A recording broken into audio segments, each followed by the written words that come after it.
Hello, അസ്സാം വലൈക്കും. പുതിയൊരു വീഡിയോയിലേക്ക് എല്ലാവർക്കും സ്വാഗതം.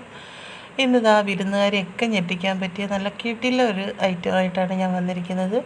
അപ്പോൾ വീഡിയോ എല്ലാവരും ഒന്ന് ഫുള്ളായിട്ട് കാണണേ. വീഡിയോ ഇഷ്ടപ്പെട്ടാൽ ലൈക്ക് അടിക്കാനൊന്നും മറക്കരുത്.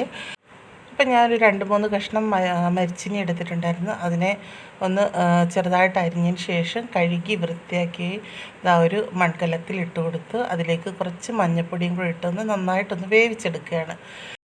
അപ്പോൾ എൻ്റെ വീഡിയോ ആദ്യമായിട്ട് കാണുന്ന കൂട്ടുകാരൊക്കെ ഒന്ന് സബ്സ്ക്രൈബ് ബട്ടൺ എനേബിൾ ചെയ്തിടാൻ മറക്കരുത്. നിങ്ങളുടെ ഫ്രണ്ട്സിനും ഫാമിലിക്കൊക്കെ ഒന്ന് ഷെയർ ചെയ്ത് കൊടുക്കുക. ഞാൻ വേവിക്കാൻ വെച്ചിരുന്ന കപ്പയൊക്കെ ഒന്ന് വെന്ത് കിട്ടിയിട്ടുണ്ട്. ഇനി ഇതിൻ്റെ വെള്ളമെല്ലാം ഒന്ന് ഊറ്റിക്കളഞ്ഞെടുക്കുകയാണ്. വെള്ളമെല്ലാം നല്ലപോലെ ഊറ്റിക്കളഞ്ഞിട്ടുണ്ട്. ഇനി ഇതിനായിട്ടൊരു മസാല തയ്യാറാക്കണം. അപ്പോൾ അതൊന്ന് കണ്ടു നോക്കാം.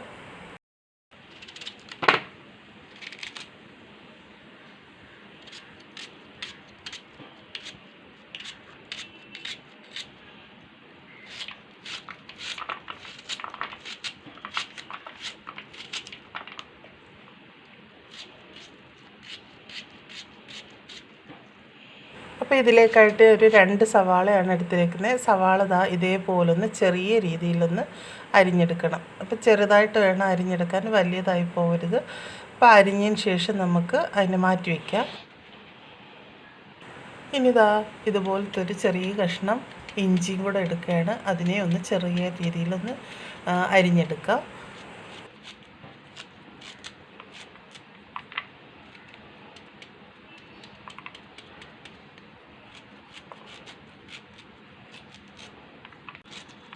അപ്പം ഇഞ്ചിയും അങ്ങനെ അരിഞ്ഞെടുത്തിട്ടുണ്ട്. ഇനി നമുക്കിതിലേക്ക് വേണ്ടത് പച്ചമുളകാണ്. പച്ചമുളക് ഒന്ന് ചെറുതായിട്ട് അരിഞ്ഞു കൊടുക്കണം.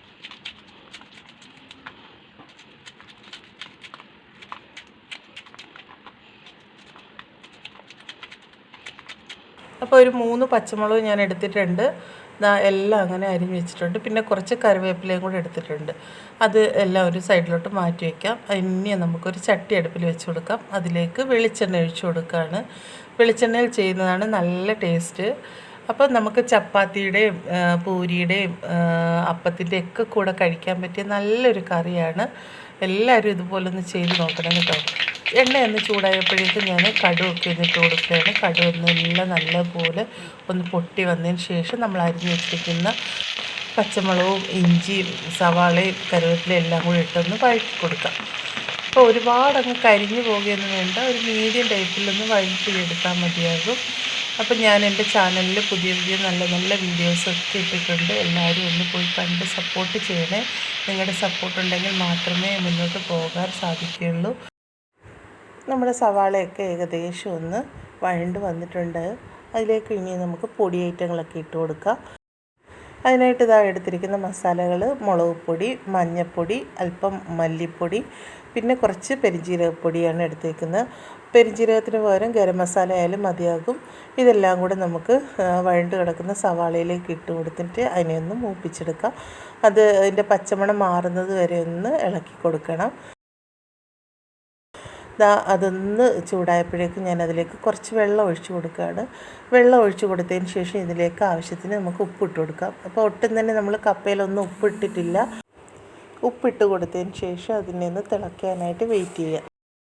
ഈ ഒരു ടൈമിൽ നമുക്ക് നേരത്തെ വേവിച്ച് വെച്ചിരിക്കുന്ന ആ കപ്പയൊന്ന് തവി കൊണ്ട് ഇങ്ങനെ ഒന്ന് ഉടച്ച് കൊടുക്കാം. അപ്പോഴേക്കും നമ്മൾ വെള്ളമൊക്കെ ഒന്ന് തിളച്ച് വന്നിട്ടുണ്ട്. അതിലേക്ക് ഞാൻ ഉടച്ച് വെച്ചേക്കുന്ന കപ്പയും കൂടി ഇട്ട് കൊടുക്കുകയാണ്. അപ്പോൾ നല്ല അടിപൊളി ടേസ്റ്റാണ്. നമുക്ക് വിരുന്നുകാരെയൊക്കെ ഞെട്ടിക്കാൻ പറ്റിയ ഒരു ഐറ്റമാണ്. എല്ലാവരും ഒന്ന് ട്രൈ ചെയ്ത് നോക്കണേ. ഇത് കപ്പ കൊണ്ട് തയ്യാറാക്കിയതാണെന്ന് ഒട്ടും തന്നെ പറയുകയില്ല. കപ്പ ഇട്ട് കൊടുത്തതിന് ശേഷം ഇതിലേക്ക് ഇന്ന് തവി കൊണ്ട് ഇതുപോലെ ഒന്ന് ഉടച്ച് കൊടുക്കണം. അപ്പോഴേക്കും അതിൻ്റെ ആ ഒരു കുറുക്കി നല്ലൊരു പരുവത്തിൽ കിട്ടും. ഈ ഒരു പരുവത്തിൽ വേണം കിട്ടാൻ. നല്ല അടിപൊളിയായിട്ടുള്ളൊരു മസാലക്കറിയാണ്. കപ്പ കൊണ്ടുള്ള ഈ ഒരു കറി വളരെ ടേസ്റ്റിയാണ്. അപ്പോൾ ഏകദേശം നല്ല രീതിയിൽ കറിയൊക്കെ ഒന്ന് കുറുകി വന്നിട്ടുണ്ട്. ഇതിനെ ഒന്ന് തീ ഓഫ് ചെയ്തിട്ട് നമുക്ക് വിളമ്പുന്ന പാത്രത്തിലോട്ട് മാറ്റി കൊടുക്കാം. നല്ല അടിപൊളിയായിട്ടുള്ള കുറുകിയ നല്ല ചാറോട് കൂടിയുള്ള കറിയാണ്. പൊറോട്ട, ചപ്പാത്തി, അപ്പം, ദോശ എല്ലാത്തിൻ്റെ കൂടെയും കഴിക്കാൻ പറ്റിയ നല്ലൊരു കറിയാണ്. എല്ലാവരും ഒന്ന് ട്രൈ ചെയ്ത് നോക്കിയിട്ട് നിങ്ങളുടെ അഭിപ്രായങ്ങളൊക്കെ ഒന്ന് ഫീഡ്ബാക്കായിട്ട് അറിയിക്കണേ. അപ്പോൾ ഇന്നത്തെ എൻ്റെ ഈ വീഡിയോ എല്ലാവർക്കും ഇഷ്ടപ്പെട്ടെന്ന് വരുന്നു. ലൈക്ക് അടിക്കാനൊന്നും ആരും മറക്കരുത്. പുതിയ മറ്റൊരു വീഡിയോ ആയിട്ട് വരുന്നത് വരെ എല്ലാ കൂട്ടുകാർക്കും താങ്ക് യു ഫോർ വാച്ചിങ്.